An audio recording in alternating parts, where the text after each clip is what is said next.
Hello, welcome back to Wealthwise. In today's episode, we are going to be discussing about budgeting, specifically how to budget when you have an inconsistent income. This will cover people who are on a commission-based salaries, or even people who are in business, right? Where your salary or your monthly pay is inconsistent. How would you budget? Is it still possible to budget when one month you have $1,000 and the next month you have $15,000? Is it possible to budget when your salary, or when your income rather, is inconsistent? My name is Berlin. Press the subscribe button if you haven't, because in this channel I bring to you quite informative videos that are critical in your journey towards attaining financial freedom, which is the ultimate goal. When you have an inconsistent income, your income is not stable. Rather, it changes month in, month out. There are two strategies that you might adopt, and we are going to be discussing that in this video. But the first thing that you ought to do is to note down your expenses. Just like when you have a standard income, you note down your expenses month on month. Whenever you spend, every other day or every other week, make sure that you note down all those expenses to the last cent, to the last dollar, or to the last shilling.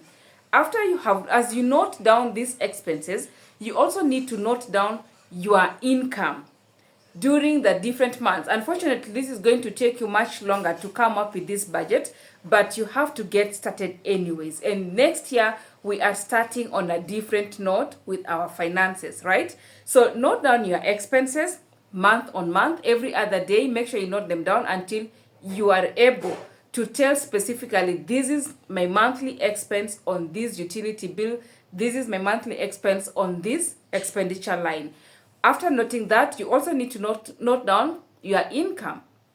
If, for instance, you are earning on tips, you're doing DoorDash, or you're a waiter and you're earning on tips, note down these expenses on a daily basis, on a weekly basis, and on a monthly basis. I mean, this income, on a daily, weekly, and monthly. Once you have your list, your monthly income and monthly expenditures, now there are two strategies that you can adapt. Either you can use the average method, or you can use the low income method. In other words, you can use the income you have recorded over the past couple of months, 6 months, or even 1 year, and find the average. To find the average, you'll add them up and then you divide them by the number of months that you are working with. Even in the months where you did not earn anything, if it was an income month that you have added, for instance, you have January, Feb, March, April, May, you did not earn anything, and then June, July, August, all the way to December. You're going to have 12 months that you're working with, but you only have income in 11 months because in May you did not earn anything, you earned zero. You're going to add the 12 months, sum them up all together, including that zero income, and then you divide by 12 to find your monthly average income. Once you have this monthly average income, you can now match them to the expenditures. I would actually suggest that you still leave a 10% buffer so that you can have some savings, especially in the case where your income is consistent. With an inconsistent income, you have absolutely every reason to have your savings in place. Okay? The other option is to use the minimum income method.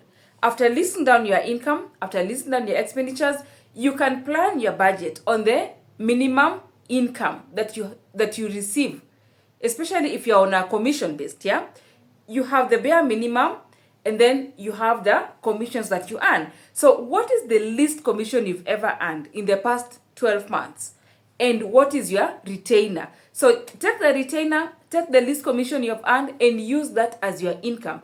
And then you work out your budget or your expenditures based on the least amount you'll possibly earn in a specific month. Now, the advantage of that is that it buffers you from shocks.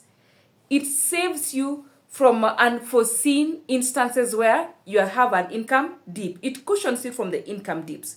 Now, the excess of that amount is what then you'll be using, the excess that you'll be having from the minimum you'll ever receive in the past months, in the past 12 months, and anything above that rather, you'll now use that towards your savings or towards your investments. All right? However, for this to work for you, there are two things that you must really do. Two things that you must do for your budget to work for you. Number one, you must have your emergency funds in place. Your emergency funds must be fully funded. So you need to work towards having or building your emergency funds. And emergency funds is not money that you just wake up and you have it. They are emergency funds. If you don't have it, well and good, you can gradually accumulate or save towards the emergency funds. These emergency funds will protect you from going into debt. It will protect you in the months that you have an income dip and you had not foreseen that. Okay?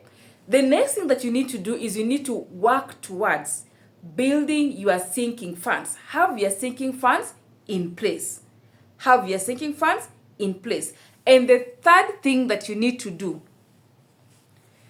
is to work towards creating alternative streams of income. By the fact that this income is fluctuating, what happens when it fluctuates to zero?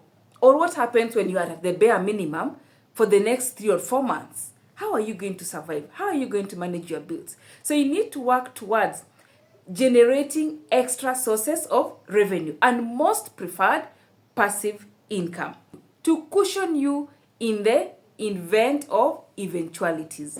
My name is Berlin. Press the subscribe button and see you on the next video.